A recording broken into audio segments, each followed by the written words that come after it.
அதை சரியாக தினசரி படித்து வாருங்கள். மிக சரியாக செய்ய வேண்டும் என்ற எண்ணம் தள்ளி போடுவதற்கு வழிவகுக்கிறது. செய்து பார்க்கலாம் என்ற எண்ணமே முன்னேற்றத்திற்கும் வெற்றிக்கும் வழிவகுக்கின்றது. மிக சிறந்த சொல் செயலாக அங்கீகரிக்கப்படுகிறது.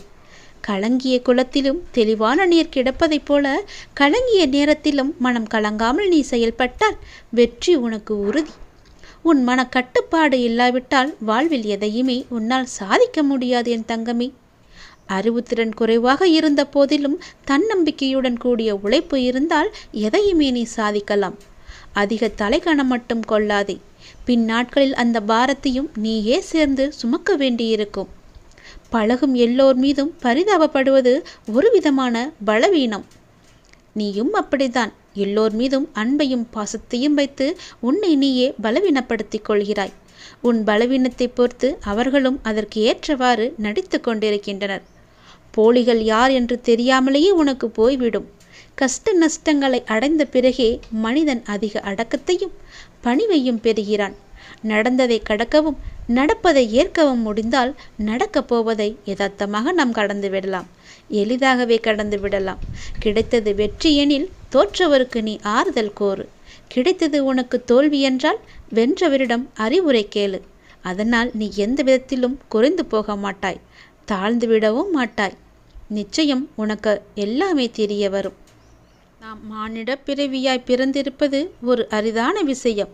7 ஜென்ம புண்ணியம் இருந்தால் மட்டுமே நாம் இன்னும் சாயப்பாவை வணங்கும் புண்ணியத்தை நாம் பெற்றிருக்கிறோம்.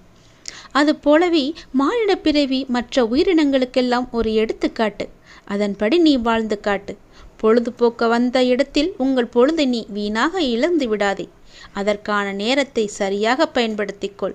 இறைவனின் காதில் விழாதோ என்ற அச்சத்துடனும் இறைவனின் பதில் பற்றிய சந்தேகங்களுடனும் நீ இறைவனை அழைத்தாலோ அல்லது அவனிடம் ஆர்வம் கொண்டாலோ உன்னை எப்பொழுதும் தொடர்ந்து கவனித்து கொண்டிருக்கும் தீய சக்திகள் அந்த அச்சத்தின் மூலமே அந்த சந்தேகங்களின் மூலமும் உன்னுள்ளே ஜீவித்துவிடும்.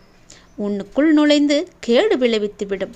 அதனால் யார் மீது நம்பிக்கையாக இருந்தாலும் முழுமையான உண்மையான நம்பிக்கையுடனும் நேர்மையான நம்பிக்கையுடனும் அவரை நீ அழைக்க வேண்டும். உன்னுடைய துக்கங்கள் எல்லாமே மறந்துவிடும். நீ விரும்பிய பணிகள் எல்லாமே நிச்சயம் நிறைவேறையும். அப்பாவின் மீது முழு நம்பிக்கை வை. உனக்கான விஷயம் தானாகவே நடக்கும். உன் துக்கங்களை மறப்பதற்கு நான் ஒரு நல்ல வழி காட்டுகிறேன். உனது எண்ணங்கள் நீ கேட்டதைப் போலவே மாறத் தொடங்கியுள்ளது. அதை அப்படி உன்னுடன் கைப்பிடித்து கொண்டு பாதையில் பயணம் செய்ய நான் தயாராக இருக்கிறேன். என்னுடன் நீயும் பயணம் செய். மாறுதலுக்கான நடைமுறைகள் தொடங்கிவிட்டது. நீயும் மனதளவில் உன்னை தயார் செய்து கொள். புதிய வாழ்க்கைக்கு என் அன்பளிப்பும் என் பாசமும் என் அருளும் என் அன்பும் என் உயிரும் என் மூச்சும் என் பிள்ளையான உனக்கே தருகிறேன். என் முழு மனதில் இடம் பிடித்து என் அருளும் ஆசையும் உனக்கு நான் தருகிறேன். என் பரிபூரண அருளும் ஆசீர்வாதமும் அன்பும் பெற்ற என் பிள்ளை நீ. உன்னை விட்டு நான் விலக மாட்டேன். உன்னை நான் விலகி போகும்படி நான் சொல்லவும் மாட்டேன். உனக்கு துன்பம், கஷ்டம், மனக்கவலை எது வந்தாலும் என் பிள்ளைகள் கண்கலங்க வேண்டாம். அப்பா உன்னை நெருங்கிவிட்டேன். மகிழ்ச்சியாக இரு. நான் உன்னை கைவிட மாட்டேன். என்னை நம்புங்கள். நான் உன்னை விட்டு பிரிய மாட்டேன். நான் உன்னை விட்டு போனால் உன்னை யார் பார்த்து கொள்வார்? கலங்காதே என் குழந்தையே. நான் உன்னை விட்டு விலகவில்லை. உன் கனவை நான் நனவாக்குவேன். நம் சாய் அளவற்ற கருணையாளன். நம் நம்பிக்கை பலவீனமாக இருந்தாலும் அல்லது குறைவாக இருந்தாலும் அவர் நம்மை தொடர்ந்து ஆசிர்வதிப்பார். முரண்பாடுகள் இருந்த போதிலும் அவர் தொடர்ந்து எங்களுக்கு ஆதரவாக இருக்கிறார். அவர் விரும்பியவரை அவர் அதை செய்து கொண்டே இருப்பார். அதுதான் சாய். நீங்கள் அவரை நம்ப வேண்டும். ஏன் பயப்படுகிறாய்? தைரியமாக இரு. என்னை விரும்பி என்னையே நம்பி இருக்கும் பக்தர்களின் மீது எப்போதும் என் கவனமும் கண்காணிப்பும் இருந்து கொண்டே இருக்கும். அச்சத்தை தவிர. பாபா தனது கபீர்காவிடம் கொடுத்த வாக்குறுதி இது. நீ எதற்காகவும் பயப்படாதே. நீ பலவிதமான குழப்பங்களில் இருக்கிறாய். உனது மனம் இருப்பதை கொண்டு மகிழ்ச்சி அடையாமல் அலைப்பாய்ந்து கொண்டிருக்கிறது. கவலைகளுக்கு இடம் கொடுக்காதே. எதற்கெடுத்தாலும் உனக்கு பயம். உன்னை ஒருவன் அவதூறாக பேசுகிறான் என்றால் நீ எதன் மீது உறுதியாக இருந்தாயோ அதை கண்டு அவனுக்கு பயம். அதற்காக நீ தோற்று போய் விட்டதாக அர்த்தமில்லை. அவனுக்கு தெரியாது நீ ஜெயித்து கொண்டிருக்கிறாய் என்று. எத்தனை முறை அவமானங்களை சந்திக்க நேர்ந்தாலும் மனம் தளராமல் அதை எதிர்கொள்ள முயற்சி செய். இறுதியில் ஜெயிக்கப் போவது நீயாக இருப்பாய். என்றும் உன்னை கவனித்து வருகிறேன். உன் எண்ணம் தடுமாறும் போது உன்னை நல்வழிப்படுத்தி தூய சிந்தனை அளிப்பேன். நீ வேதனைப்படும் காலத்தில் உன்னோடு இருந்து ஆறுதல் அளித்து வேதனை போக்கும் வழியை கூறுவேன். உன் வீட்டில் பாதுகாவலனாக இருந்து உங்கள் அனைவரையும் தீய சக்திகள் அண்டவிடாமல் தடுத்து உங்களை காப்பேன். இல்லறத்தில் நல்லறம் காக்க ஒவ்வொரு நிமிடத்திலும் உன் மனதில் எச்சரிக்கை செய்வேன். உன் எண்ணங்களை ஆராய்ந்து உனக்கு என்ன தேவையோ அதை அளிப்பேன். என்றுமே உன்னை அஞ்ஞானத்தில் வீழ்ந்து மூழ்க விடாமல் சத்திய தர்மத்தை உன் மனதில் புகுத்துவேன். எதுவும் நிரந்தரமில்லை. உணர வைத்து எளிமையாகவும் ஏழ்மைக்கு உதவி செய்ய உன் மனதை நான் தூண்டுவேன். ஏட்டுச் சுரைக்காய் கறிக்கு உதவாது என்பதை உணர வைத்து நீதி மறவாமல் வாழ வைப்பேன். உழைப்பின் தத்துவத்தை எடுத்துரைத்து உன் உழைப்பில் வருவதை கொண்டு வாழ வைப்பேன். இன்ப துன்ப ஏற்றத்தாழ்வு இதனால் வந்த கர்மாவை என்னவென்று அறிய வைத்து மனமகிழ்ச்சியோடு நீ ஏற்று இந்த ஜென்மத்திலே அனுபவித்து பூரணம் கண்டு பிறவி கடந்து என்னோடு உன்னை அழைத்துக் கொள்வேன். நீ எந்த விதத்தில் எந்த வடிவத்தில் எந்த உறவு முறையில் வணங்கினாலும் உன் முன்னே நான் காட்சி கொடுப்பேன். என்னிடம் சரணாகதி அடைந்தவன் இப்பிறவியிலே பல புண்ணியங்களை செய்வித்து பாவங்களை கரைத்து புண்ணிய லோகத்தில் அமர வைப்பேன். என்னை என்றும் நம்பிக்கையோடு வணங்கி வருபவனை என்றும் நான் கைவிட மாட்டேன். நானே முன்னின்று அவனை நல்வழியில் அழைத்துச் செல்வேன். நான் உனக்குள் இருக்கும்போது வேறாக நான் எங்கு இருக்க முடியும்? உனக்கும் எனக்கும் இடையில் தூரம் என்பது வெறும் மாயையே. அந்த தடையை தகர்த்தெறி. அப்போது நாம் இருவரும் ஒன்று சேரலாம். நாம் இருவரும் சேர்ந்து ஆனந்தத்தை அனுபவிக்கலாம். உன்னுடைய பாரங்களை எனது பாதத்தில் சமர்ப்பித்து விடு. எதற்காகவும் கலங்காமல் தைரியமாக இரு. வெகு நாட்களாக நிறைவேறாமல் இருக்கும் காரியம் கைகூடி வரப்போகிறது. நீ துயரத்திலிருந்து விடுபட போகிறாய். வீணாக வருத்தப்படுவதை தவிர்த்து விடு. உனது வாழ்க்கைக்கு நானே பொறுப்பு. நல்ல வாழ்க்கையை உனக்கு அளிப்பேன். வருத்தப்படாமல் பொறுமையாக இரு.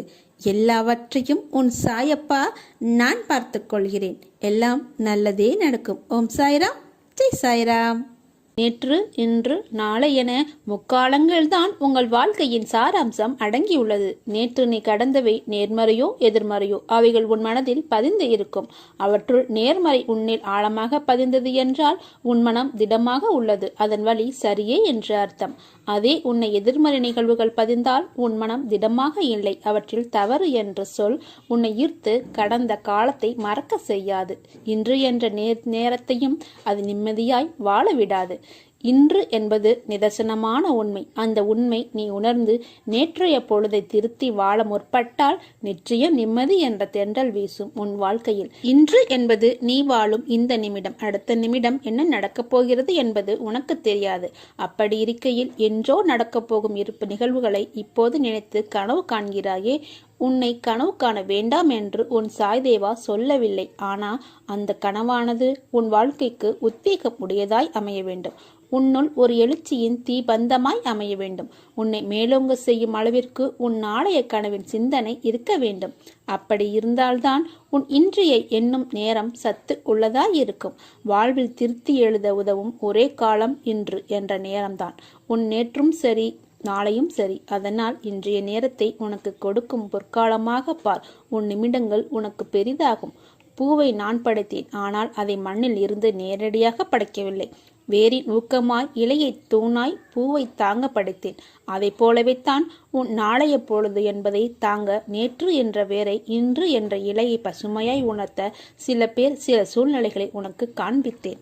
இதை நீ புரிந்து உணர்ந்து கொள். நீ உணர ஆரம்பித்து விட்டாய். அதனால்தான் இன்று என்ற உன் பசுமையில் என் வார்த்தைகள் உதிர்வதை உன் செவிக்கும் கண்ணுக்கும் மனதிற்கும் மூளைக்கும் எட்டுகிறது. நீ வைரக்கல். உன்னை வடிவம் கொண்டு வந்து வெளிச்சத்தின் பேரொளியைப் போல வீசவே நான் உனக்கு இவற்றையெல்லாம் நிகழ்த்துகிறேன். உன் சாய் அப்பாவின் வார்த்தை உனக்கான இரத்த ஓட்டத்தைப் போல இனிமேல் என் நாவில் தோன்றும் சொற்களின் பேரருளை பெறுவாய். அதனால் நீ எதற்கும் பயப்படாதே, கலங்காதே. உன்னில் நிச்சயம் வெற்றி என்ற தீபத்தை நான் ஏற்றுவேன். நீ என்று என்னை சாயப்பா என்று அழைத்து உன்னிடத்தில் நான் என்னும் சொல்லுக்கு சாய்தேவா என்ற அர்த்தத்தை கண்டாயோ அன்றே நீ என் உயிரான பொறுப்பு. உன் அன்பின் ஆழத்தையும் உன் பக்தியின் தூய்மையையும் உன் நம்பிக்கை பொறுமை எதையும் எதிர்நோக்கி தாங்கும் உணர்வு உன் பலத்தையும் உன் விசுவாசத்தையும் எவ்வளவு உன்னதமானது என்பதை உன் சாய்தேவா நான் நன்கு அறிவேன். அதனால் எல்லாம் சரியாகிவிடும். எதற்கும் அஞ்சாதே. உன்னோடும் உன் குடும்பத்திடும் நான் என்ற சாய்தேவா இருக்கிறேன். என் பரிபூர்ண அருளும் ஆசீர்வாதமும் அன்பும் பெற்ற என் செல்ல பிள்ளை நீ நிச்சயமாக நல்ல ஆரோக்கியத்துடன் எல்லா செல்வ வளங்களையும் பெற்று சீரும் சிறப்புமாய் நல்ல பெயருடன் நிம்மதியான மகிழ்ச்சியான வாழ்க்கையை பெறுவாய். ரசாமல் வைரத்தை பட்டத்திட்ட முடியாது, நெருப்பில்லாமல் தங்கத்தை தூய்மைப்படுத்த முடியாது. அதை போல நல்லவர்கள் சோதனைக்குள்ளாவர்கள், ஆனால் வீழ்ந்து விட மாட்டார்கள். ஓம் சாய்ராம், ஜெய் சாய்ராம். நல்லதே நடக்கும். நீ விரும்பியது விரும்பியபடியே கிடைக்கும். நீ எதை விரும்பினாலும் அப்படியே நடக்கும். இங்கே உன்னுடைய கேள்வி, நான் இன்பத்தை தானே விரும்பினேன், எனக்கு ஏன் துன்பம் வருகிறது என்று. அதை போல நான் சந்தோஷத்தை தானே விரும்பினேன், எனக்கு ஏன் கஷ்டங்கள் வருகிறது என்று.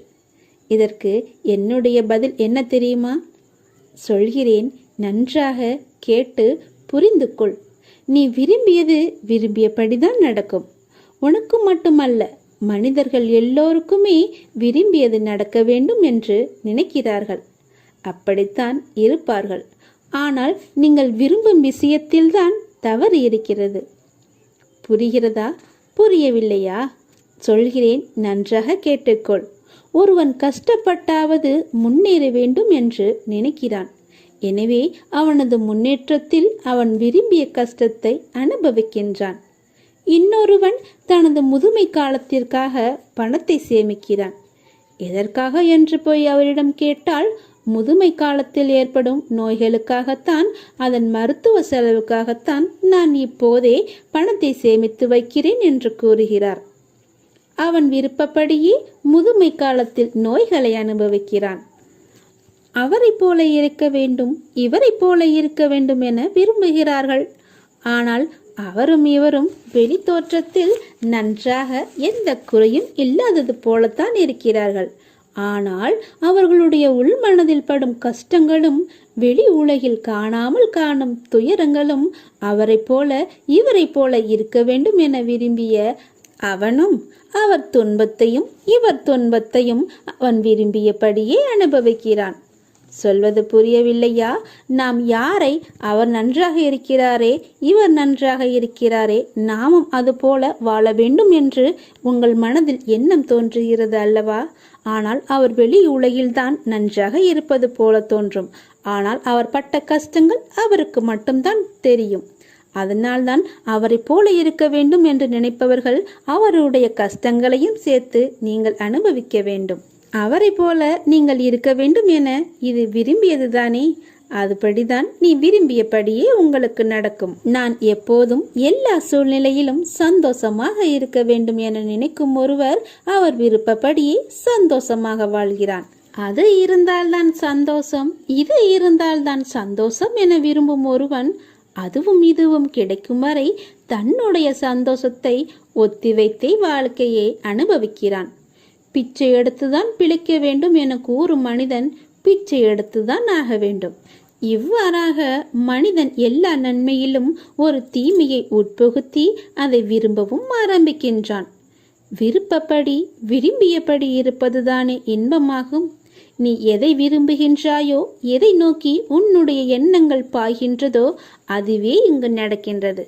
அப்படி இருந்தால்தான் இன்பம், இப்படி இருந்தால்தான் இன்பம் என்று நீ விரும்பியதால் தான் உன் விருப்பப்படி நடக்கின்றது.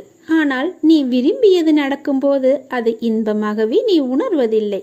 அதாவது எதை எந்த கோணத்தில் அணுகினாலும் அந்த கோணத்தில் பிரதிபலிப்பதுதான் இந்த வாழ்க்கை.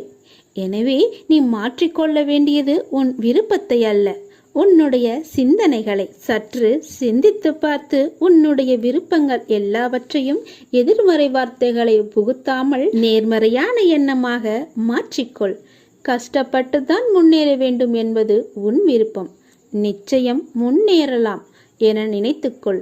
தடைகளை எல்லாம் தாண்டிதான் முன்னேற வேண்டும் என்ற எண்ணம் வேண்டாம். தடையில்லாமல் முன்னேற வேண்டும் என நினைத்துக்கொள். தடையில்லாமல் முன்னேறுவேன் என உன் விருப்பத்தை மாற்றிக்கொள். தடைகள் வந்தாலும் அது உன்னை பாதிக்காது. நான் சொன்னதை புரிந்து கொண்டாயா? இது புரியவில்லை என்றால் மீண்டும் ஒரு முறை இதை அமைதியாக கேள். இந்த வாழ்க்கை அர்த்தங்களை புரிந்து கொண்டால் உன் வாழ்க்கையில் நீ விரும்பியது விரும்பியபடியே நடக்கும். அதை நீ சரியாக விரும்ப வேண்டும் என்பதுதான் உன் வேலை இங்கு. ஏனென்றால் உன் வாழ்க்கை எப்போதும் எண்ணங்களை மட்டும்தான் பிரதிபலிக்கின்றது. நீ எதை அணுகுகிறாயோ அதுவே கிடைக்கும். எதை விரும்புகிறாயோ அதுதான் கிடைக்கும். அதுதான் நடக்கும். உன் விருப்பத்தை சரியாக எண்ணிக்கொள், சரியாக விரும்பிக்கொள். இதை புரிந்து கொண்டு உன் விருப்பங்களை உன் விருப்பப்படியே நிறைவேற்றிக்கொள். நீ விரும்பியதுதான் நடக்கும். நீ விரும்பியபடி உன் விருப்பம் நிறைவேற நான் உன்னை ஆசிர்வதிக்கிறேன்.